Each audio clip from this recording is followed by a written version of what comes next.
Welcome back. আজকের এই ভিডিওতে আলোচনা করব HTML ট্যাবেল সম্পর্কে। HTML ট্যাবেল আসলে কি? আমরা জানি যে কোনো ইনফরমেশন বা ডাটা শিটকে যদি আমরা কোথাও সুন্দরভাবে অ্যারেঞ্জমেন্ট করতে চাই, তাহলে আমাদেরকে অবশ্যই এরকম আমরা টেবিল হিসাবে উপস্থাপন করতে পারি, যা একই সাথে আমরা কলাম এবং রো বরাবর যদি কাজ করি তাহলে আমাদের অনেক জায়গা বেঁচে যায়। আমরা এটাকে সাধারণত টেবিল বলে থাকি, কিন্তু এখন HTML ট্যাবেল আসলে কিভাবে কাজ করে? এখন আমরা যদি এরকম একটি ট্যাবেল পরিকল্পনা করি, আমরা দুইটি জিনিস দেখতে পারবো। একটি হলো কলাম, এটাকে বলা হয় কলাম, এবং যেটা ওয়াই এক্সিস উপর থেকে নিচ, আপনি উপর থেকে নিচের যে তথ্যগুলো আপনি একে কলাম বলতে পারেন। ফর এক্সাম্পল, আমি এখানে এটাকে নং দেব এবং 1 2 3 4 এবং এখানে চারটি রোর ভিতরে এই নাম্বারগুলো সুন্দরভাবে বসালাম। কিন্তু আমি যদি বলি যে এখানে আমি একটি ধারণাস্বরূপ আমি এখানে 1 2 3, এখন আমি যদি বলি এখানে যদি আমি অন্যান্য তথ্য যোগ করি, যেমন 1 সামথিং, আমরা যে কোনো তথ্য এখানে অ্যাড করতে পারি, হোয়াট এভার। যাই হোক, এখন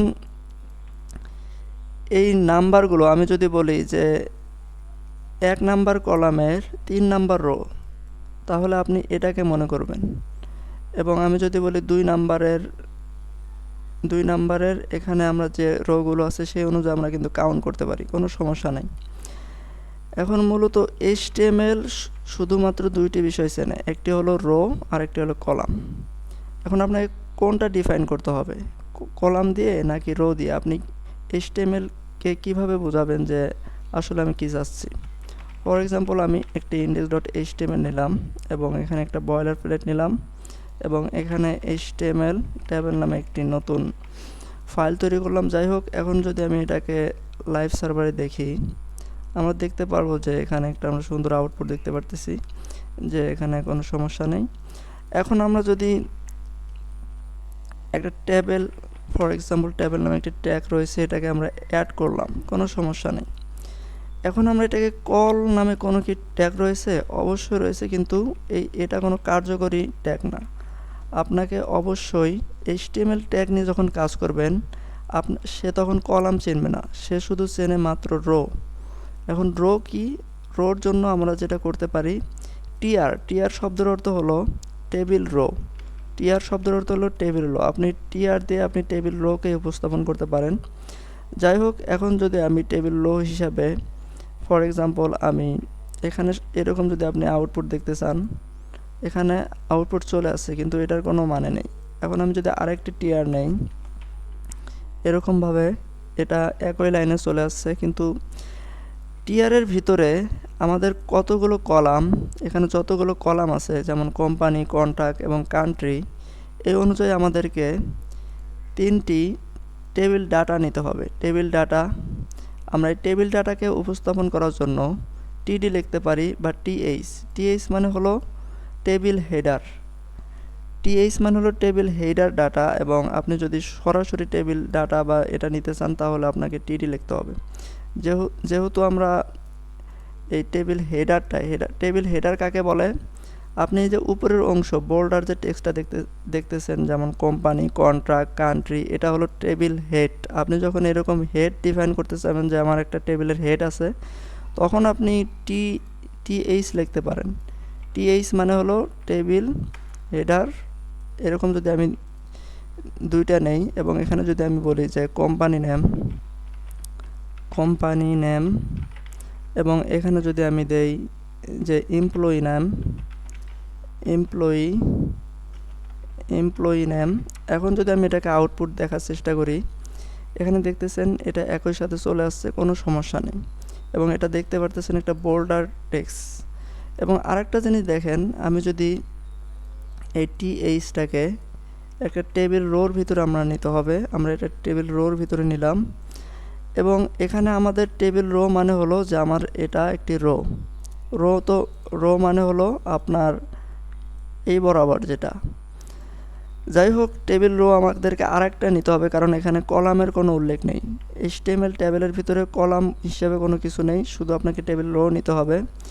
যেহেতু এটা টেবিল রো নিচ্ছি এবং এটা TH না, হেডার না, আমরা TD দিতে পারি। আমরা যদি এটাকে TD দেই, তার মানে এটা অটোমেটিক্যালি এটা TD হিসাবে কাজ করবে। TD মানে এটা আনবোল্ড একটা টেক্সট, আর এখানে বোঝাই যাচ্ছে যে এটা একটা বিষয়। যেমন আমি যদি এখন কোম্পানির নাম, ফর এক্সাম্পল আমি একটা নাম দিচ্ছি যে ARXSTD, employee name AR Sheikh, এরকম একটা যদি আমি নাম দেই, এখন কি হবে, আপনি দেখতেছেন যে কোম্পানির নেমের আন্ডারে এটা আছে এবং এমপ্লয়ির আন্ডারে এটা রয়েছে। এখন আরেকটি বিষয়, এভাবে আপনি আনলিমিটেড এরকম যতগুলো টিআর যুক্ত করবেন, এভাবে যতগুলো টিআর যুক্ত করবেন এবং এই টিডিগুলো আপডেট করবেন, সেই অনুযায়ী এইটার আন্ডারে থাকবে এভাবে টেবিল। আর আপনি যদি এইদিকে সেল বৃদ্ধি করতে চান, তাহলে আপনাকে এই TH আরও বাড়াতে হবে, এইদিকে বাড়াতে হবে। টিআরের ভিতরে কলাম যদি বাড়াতে চান, তাহলে আপনাকে TD বা TH এইভাবে বাড়াইতে হবে, তাহলে এই দিকে বাড়বে। আর যদি আপনি এই দিকে বাড়াতে চান, তাহলে আপনাকে টিআর নিতে হবে বা টেবিল রো। এনিওয়ে, এখন আমরা কিভাবে টেবিলের এখানে আমরা দেখতে পারতেছি একটা বর্ডার, এই বর্ডারটা কিভাবে তৈরি করব। এই বর্ডারটা তৈরি করার জন্য মূলত আমরা এখানে কোনো CSS ব্যবহার করব না, যেহেতু আমরা এটা HTML এর টিউটোরিয়াল সিরিজ, আমরা এখানে শুধু HTML দিয়ে কাজ করার চেষ্টা করব। সে কারণে টেবিলের সাথে আপনি টেবিল বর্ডার নামে একটি প্রপার্টি যুক্ত করবেন এবং বর্ডারের সাইজ কত দিতে চান সেটা লিখবেন এবং এটাকে সেভ করে আমরা যদি দেখি, আমরা দেখতে পারতেছি এটার বর্ডার চলে আসছে, কোনো সমস্যা নেই।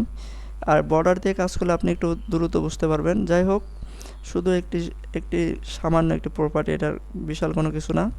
এখন এই হিসাবে আপনি যতগুলো সেলস এবং রো অ্যাড করতে চান, আপনার সেই অনুযায়ী অ্যাড হবে, কোনো সমস্যা নেই। এখন আরেকটি বিষয়, যেমন এখানে একটি বেশি রয়েছে, যাই হোক, এখন আরেকটি বিষয় চাচ্ছেন যে আমরা এটা নিয়ে আলোচনা করব এখন। তাহলে আমরা দুইটি বিষয় ক্লিয়ার। একটি হলো কিভাবে রো তৈরি করতে হয়, রোর জন্য হলো টিআর ট্যাগ এবং এর ভিতরের যে ডাটাগুলো, এই টেবিল রোর ভিতরে এটা একটা ডাটা, এটা একটা ডাটা, তার মানে এখানে দুইটি TD ট্যাগ রয়েছে। যাই হোক, এখন আমরা আরেকটা বিষয় দেখব, সেটা হলো যে টেবিল রো এবং কলাম স্প্যান কাকে বলে। অনেক সময় একটা তথ্যকে অনেক বিশালভাবে দেখাইতে হয়, যেমন এখানে একটা নাম, এটা 3টা রোকে দখল করবে বা এটা 3টা কলামকে দখল করবে, তাহলে এটা কিভাবে সম্ভব। এটার জন্য একটি সামান্য একটা প্রপার্টি রয়েছে কল স্প্যান, এটা হলো সংক্ষিপ্ত রূপ, যেটার পূর্ণরূপ হলো কলাম স্প্যান মানে হলো ঝুলন্ত, মানে কতগুলো স্প্যানকে দখল করবে। যাই হোক, এখন যদি আমি রো স্প্যান দেখি, রো স্প্যান ওই সেম, এটা একবারে সিম্পল বিষয়। ফর এক্সাম্পল, আপনি চাচ্ছেন যে এই কোম্পানিটা 2টা রো দখল করবে এই দিক থেকে, তাহলে কি করতে হবে, আপনাকে এই টিআরের জায়গায় আপনাকে এখানে আপনি যে ফর এক্সাম্পল এই ফোনটাকে বা আমি এখানে এই কোম্পানিটাকে যদি বলি যে রো স্প্যান, আমি যদি 2 দেই, তাহলে আমরা কি দেখতে পাবো এখানে, যে কোম্পানিটা দুইটা রোর জায়গা দখল করেছে। একইভাবে আমি যদি এখানে এটাকেও দেই এমপ্লয়ি নেম, এবং আমরা দেখতে পারতেছি যে এটা রো স্প্যান, যদি আমি এখানে একটা দেই, তাহলে সেও 2টা দখল করবে। এরকম আপনি এভাবে এক্সপেরিমেন্ট করতে পারেন। এটা হলো রো স্প্যান।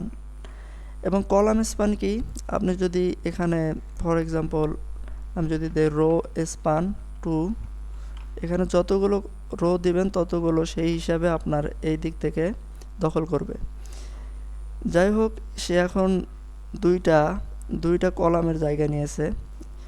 এভাবে আপনার সিম্পল রো এবং কলাম স্প্যান কাজ করে। এবং টেবিল স্টাইলিংয়ের বিষয়ে আমরা যখন CSS নিয়ে কাজ করব, তখন আমরা বিস্তারিত টেবিল স্টাইলিং সম্পর্কে জানব। ঠিক আছে, আপনারা এটা প্র্যাকটিস করবেন। Thank for watching this session.